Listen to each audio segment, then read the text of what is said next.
Welcome to this deep dive. Hey there. Today we're taking on one of those really persistent organizational headaches. Oh, yeah. Those invisible walls, Yeah. silos. Yeah. The ones that seem to turn collaboration into, well, competition. It feels universal, doesn't it? Those internal barriers that just make it so hard for people to work together, even when, they're supposed to be aiming for the same thing. Absolutely. In our source material for this dive, it's an article looking at the different types of silos Yeah, and really cuts to why they're so tough to fix. right. It argues we often just treat the symptoms, not the actual root causes. And it's something almost everyone feels. Well, yeah, they highlight research showing, get this, 97% of employees believe poor alignment directly impacts outcomes. 97%? Yeah. That's huge. Just think about that. Almost everyone you work with sees these walls getting in the way. It really underscores how critical this is. And the core insight we're going to unpack today, the real, unlock from this article, is that just saying silos is too simple. They aren't all created equal. Mm-hmm. There are actually three distinct types. And the crucial first step, the key really, is correctly diagnosing which type you're actually dealing with. Yeah, that makes sense. It's like trying to fix a problem with the wrong tool. Exactly. As the article points out, using tactics meant for one kind of silo on another, well, it often just doesn't work. Might even make things worse. Like using a hammer when you need a scalpel. Precisely. That's a good way to put it. Right.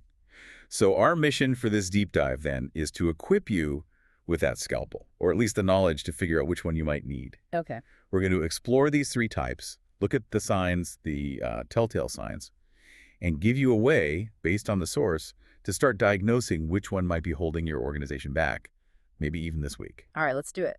So, starting with the basics, how does the article define these things, these silos? They describe them as those invisible barriers, the ones that unfortunately transform collaboration into competition and alignment into, well, antagonism. Okay.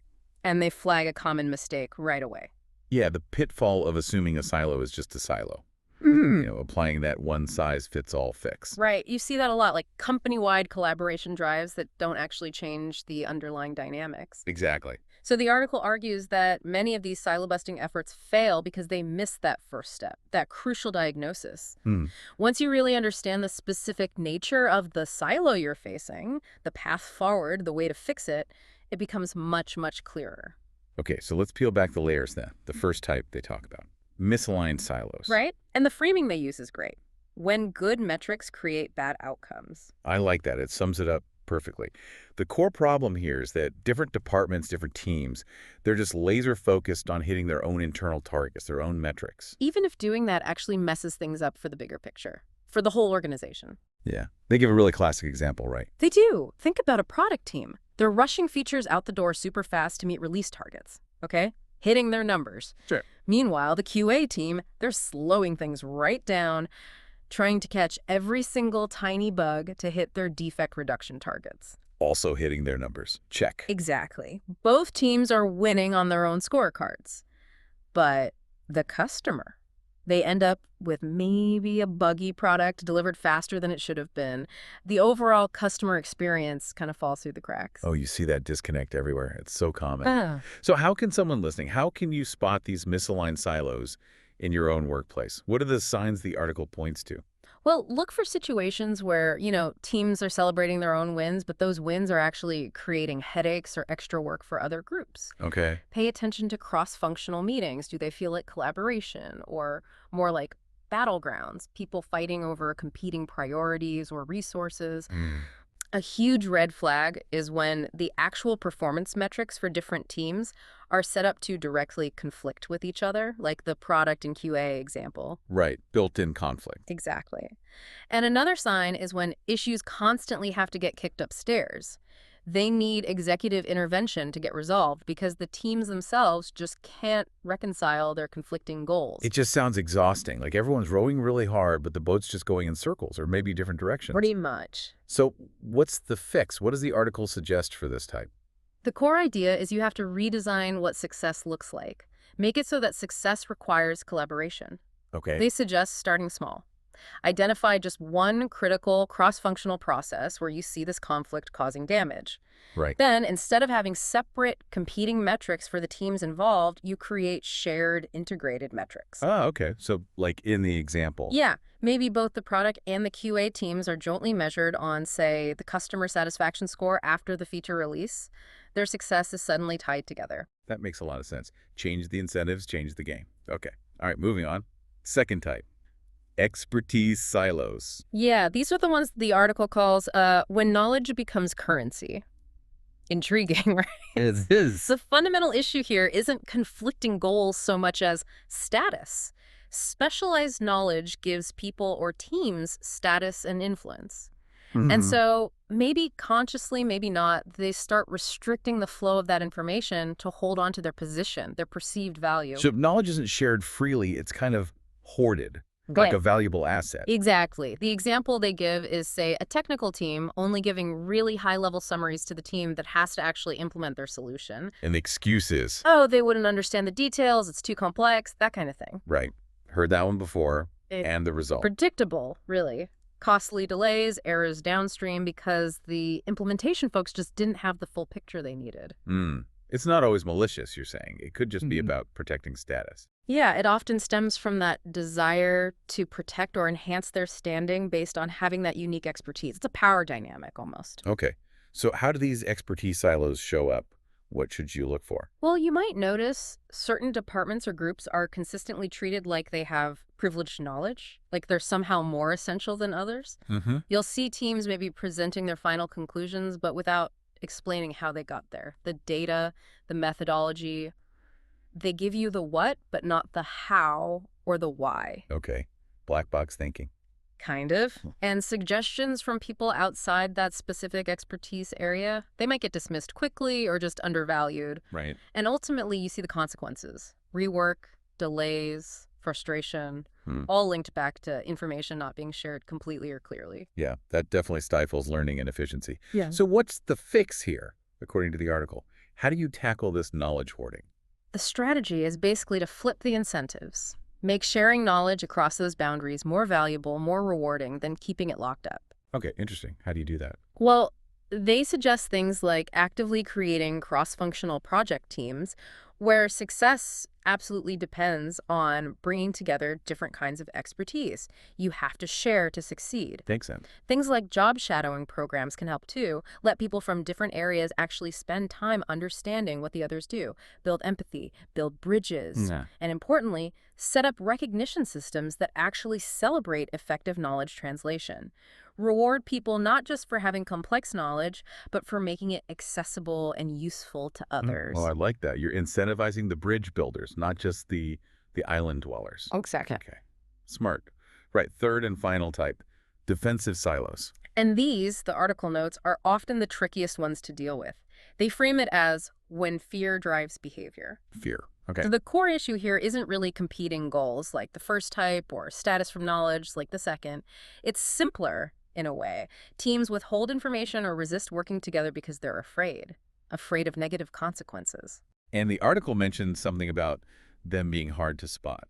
Yeah, that's what makes them difficult. These teams often look cooperative on the surface. You know, they'll agree in meetings, they'll nod along, but then they consistently fail to actually deliver the information. Or they don't genuinely integrate when it comes time to act. There's this gap between what they say and what they do. Ah, okay. Passive resistance almost. Sort of. The example they use is a regional office that keeps delaying sending in its data for the company dashboard. They cite, technical issues or we're still validating. Yeah, standard excuses. But the real reason, the unspoken fear, might be that if headquarters sees their actual performance numbers, resources could get cut. Or maybe the whole office could be shut down. They're protecting themselves. Ah, self-preservation.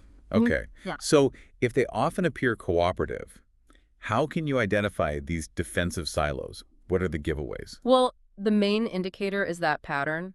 Teams verbally commit to sharing or integrating, but then they consistently miss deadlines or just don't deliver. You might also find that even simple requests for information or access get tangled up in excessive process, bureaucracy. demands for unnecessary paperwork, stall tactics, basically. There's often this underlying persistent resistance to change or integration efforts, even though people might agree to it verbally. Right. And you might notice lots of communication happening, meetings, emails flying back and forth, but it feels like very little substantive information is actually being exchanged. It's all activity, but no real meaningful output. Lots of noise, very little signal. Okay. So how on earth do you address something that's driven by fear? That seems tough. It is tough. The article says you have to confront the fear directly, but then, crucially, you have to demonstrate through action that it's safe to change. Words aren't enough here. So practical steps. Start with trying to have candid conversations, maybe difficult ones, about the unspoken fears that are holding teams back. Get it out in the open, if possible. They also recommend creating safe-to-fail experiments, small-scale pilots or projects where teams can try collaborating without the risk of major negative consequences if things don't go perfectly. Build confidence. I see. Lower the stakes. Exactly. And maybe the most effective tactic, involve the very teams who feel threatened in designing the new systems or processes they fear. Give them some ownership, some agency in the solution. Don't just impose it on them. That makes a lot of sense. You can't just mandate trust or transparency. You actually have to build it.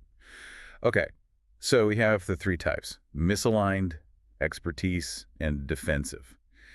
And the article gives people a way to start thinking about which one might be the main issue for them, right? A diagnostic. Yes, they offer a simple diagnostic approach. It's basically about reflecting on a series of statements, like the indicators we just discussed for each type, and then rating how often you actually observe that behavior, maybe on a scale like 1 for never up to 5 for always. Okay, like a self-assessment. And then you tally up the scores for the statements related to misaligned, the ones for expertise, the ones for defensive. Exactly. And the article suggests some scoring ranges. Maybe, 5, 11 points means a low presence of that type. 12, 18, moderate. And maybe 19, 25 points suggests a strong indication that that specific type is your dominant silo issue. Got it. Now, it's not like a definitive scientific instrument, obviously, but it's a really practical starting point for that self-reflection and diagnosis based on the patterns they've seen. Right. A way to start putting some structure around the feeling that something's not working. Yeah. And importantly, once you have that initial diagnosis, the article doesn't just stop there. It actually suggests practical steps you can take, like right away. Yeah. Tailored to the type. Exactly. So for misaligned silos, once you've maybe identified that key conflicting process, they suggest, this week or this month, go interview the stakeholders. Really understand how the current metrics are driving behavior. Okay. Then, maybe within the next month, actually try piloting those integrated shared metrics for one specific cross-functional team, see how it changes things. Concrete. And for expertise silos, what Yeah. are the immediate actions? There, they recommend intentionally creating opportunities for knowledge exchange, maybe in meetings or workshops you already have. Pairing specialists from different areas for job shadowing, even just for a day this week, could be a practical step. Yeah. And maybe launching some focused cross-training initiatives within the next month, specifically aimed at transferring critical knowledge between groups. Makes sense. And for the tricky ones, the defensive silos. The immediate first step really has to be trying to have those candid conversations about the underlying fears.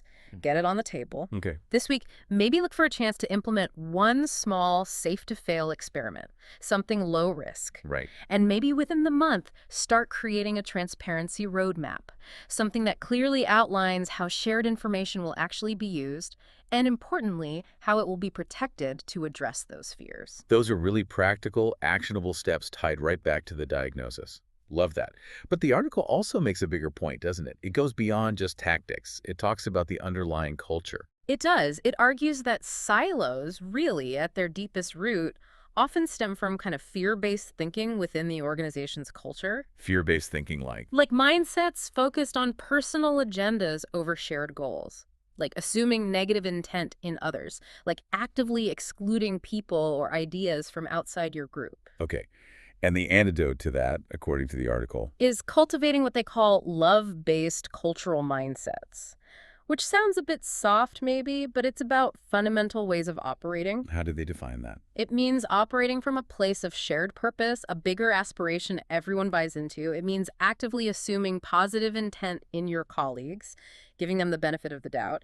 And it means genuinely seeking out and valuing diverse perspectives, not just tolerating them. So it's about shifting those fundamental assumptions and behaviors that really define the culture day to day. Exactly. It's not just rearranging the deck chairs, as they say. It's changing the foundation. And the role of leadership in all this. Yeah. It feels absolutely critical. Paramount. Yeah. The article concludes by really emphasizing that the goal isn't to get rid of specialization. You still need deep expertise, obviously. Right. It's about making sure that information, insights, and effort can flow freely and effectively across those specialized boundaries. That's the key. And successful transformations, they start with that accurate diagnosis we talked about. Sure. They address the root causes, the metrics, the status issues, the fears, and crucially, they rely on leaders who actively model the collaborative, trusting behavior they want everyone else to adopt. You absolutely have to walk the talk. You can't just talk about breaking down silos. You have to live it. Yeah.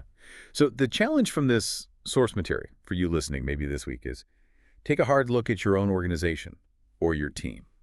Which of these three types of silos, misaligned, expertise, or defensive, feels like the primary barrier that's holding things back right now? Use the indicators, the diagnostic ideas we've talked through, just as a starting point for your own observation. What do you actually see happening day to day?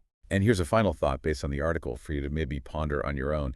If, as the source suggests, silos ultimately stem from fear-based thinking, and you manage to diagnose which type of silo is most prominent in a certain area, does that diagnosis also give you a powerful clue about what specific fear might be driving the behavior you're seeing in that part of the organization?